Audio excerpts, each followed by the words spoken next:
Saudara-saudara umat Allah yang terkasih, kita masih berada dalam puncak perayaan Paskah. Jadi suasana Paskah yang telah kita rayakan itu masih memberikan semangat satu minggu untuk mengerti apa makna dari Paskah itu. Saudara sekalian, tadi kita mendengar dalam firman Tuhan di Injil, yaitu orang-orang yang dekat dengan Yesus pada waktu itu sedih. Bahkan para rasulnya tidak berani tampil. Mereka bersembunyi. Dan kita tahu yang hadir di kaki salib Yesus adalah Yohanes saja. Menunjukkan bahwa mereka ketakutan. Mereka menjadi tidak mengerti dunia yang sudah jelek ini menjadi lebih hitam dengan kematian Yesus. Itu karena manusia, karena mereka tidak mengerti.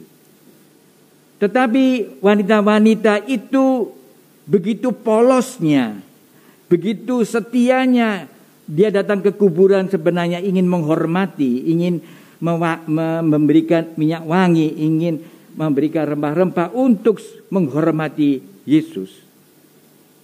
Juga terkejut kubur kosong. Inilah pengertian yang positif, pengertian yang menunjukkan orang itu siap menerima ketidakjelasan dengan kubur kosong itu. Sedangkan yang lain, tentara sudah main politik, pakai uang untuk menyembunyikan, untuk menutup aib itu. Itu tidak saya ceritakan. Itu ya seperti sekarang persis begitu aja. Kubur kosong, saudara sekalian, bukan sesuatu yang sederhana. Kubur kosong bagi orang yang siap menerimanya, pasti dia tidak curiga seperti kadrun-kadrun itu, saya mengatakan itu orang-orang di tentara yang mencari keuntungan dalam hal ini.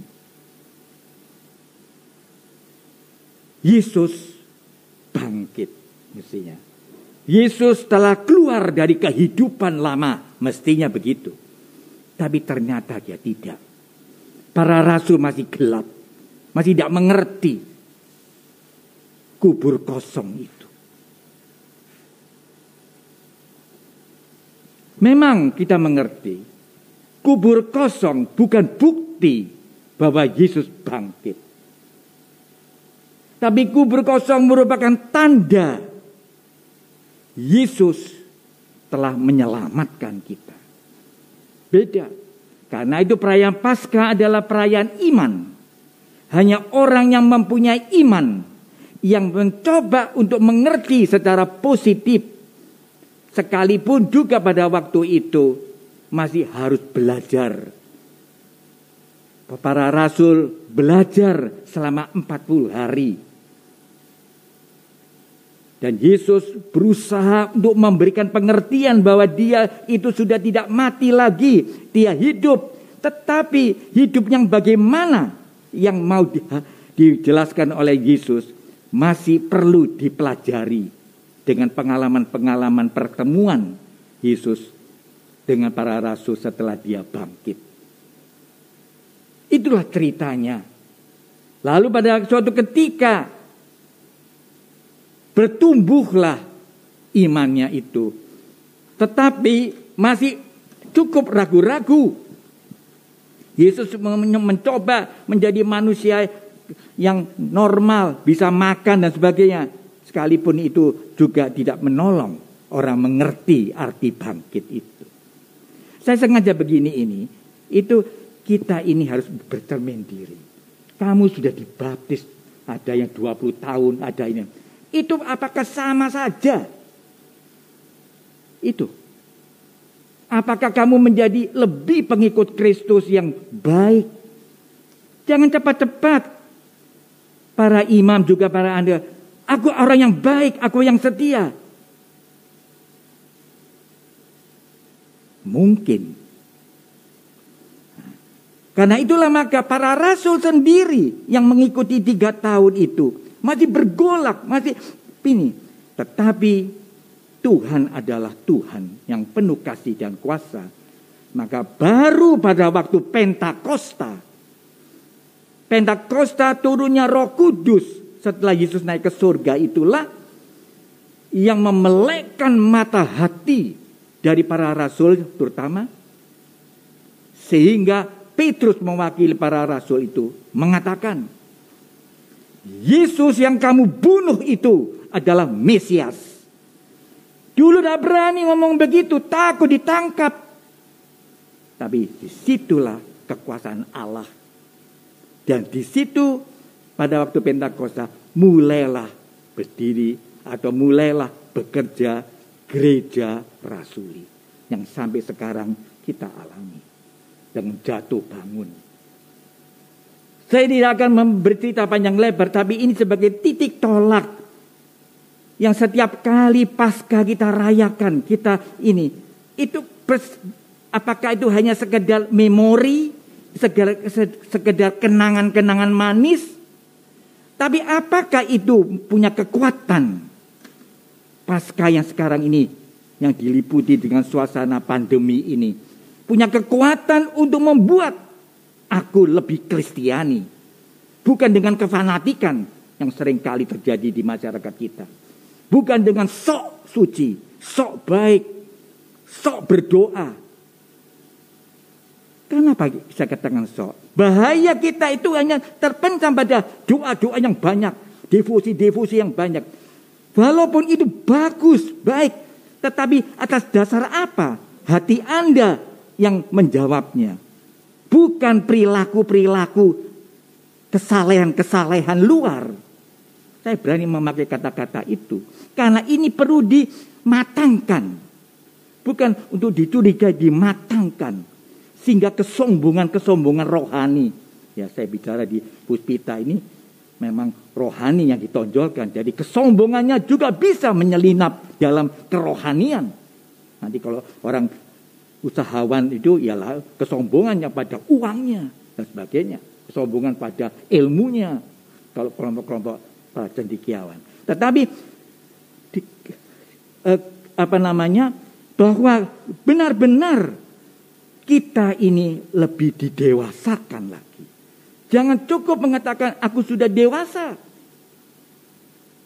Kadang-kadang dalam tingkah laku kita ini banyak hal yang kontradiktif. Doanya banyak, tapi berkelahi di rumah banyak juga. Tidak mau kalah suami, tidak mau kalah istri, selalu mencari jawaban untuk membenarkan diri. Karena itu perkelahian dalam keluarga. Dan banyak hal yang lain. Jadi saya kembali kepada ini. Justru Paskah itu membuat kita aktual. Bukan sekedar peringatan. Aktual. Umur boleh banyak seperti saya. Umur sudah banyak. Tenaga mungkin juga banyak berkurang. Tetapi tugas untuk mematangkan iman belum berhenti kalau saya tidak kembali ke Tuhan. Dan Anda juga. Ya, jadi ini yang saya mau katakan. Bahwa Paskah ini harus membuat manusia berubah. Berubah supaya apa berubah? Supaya jangan mengandalkan kemampuan dirinya. Berubah supaya hidup baru. Itu bukan sekedar baru luarnya, tapi hidup baru, yaitu pengalaman nilai-nilai Kristianinya sekarang ini. Dengan ditolong sistem pandemi sekarang ini. Membuat kita ini punya hati untuk orang lain. Kita punya peduli kepada orang lain. Kita solidar. Kita bersama-sama. Nah, itulah Ekaristi ini merupakan perayaan kebersamaan kita sebagai umat Allah yang ditebus supaya kita bisa menyampaikan, meneruskan kegembiraan kita, memberikan contoh ketahanan hidup kita ini. Saya merasakan kadang-kadang saya rapuh, tetapi saya tahu kerapuhan kita ini akan dikuatkan asal kita setia kepada Tuhan, asal kita punya komitmen. Dan itulah saudara sekalian yang perlu kita kembangkan. Saya tidak mau rinci, Anda bisa merinci sendiri. Tetapi juga kita mendoakan orang-orang yang masih keras hatinya, jauh. Dan kita juga mendoakan musuh-musuh kita, supaya dunia ini ada kedamaian dan kerukunan. Itulah Ekaristi Kudus yang harus kita rayakan.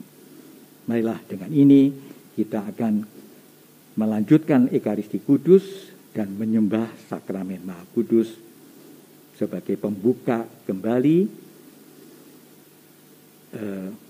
puspita ini sebagai tempat yaitu kita bisa beradorasi kembali. Amin.